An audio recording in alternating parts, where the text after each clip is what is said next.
లోకేష్ నారా.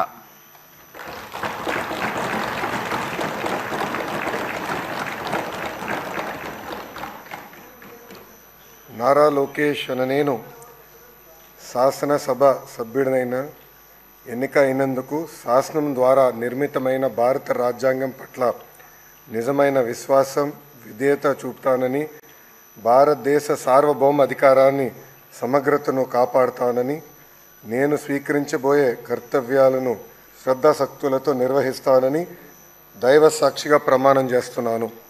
ఆంధ్రప్రదేశ్ శాసనసభ సభ్యుడైన నారా లోకేష్ అనే నేను సభ నియమంలో కట్టుబడి ఉంటానని, వాటిని అనుసరిస్తానని, సభ మర్యాదలను పాటిస్తానని, సాంప్రదాయాలను గౌరవిస్తానని దైవ సాక్షిగా ప్రమాణం చేస్తున్నాను.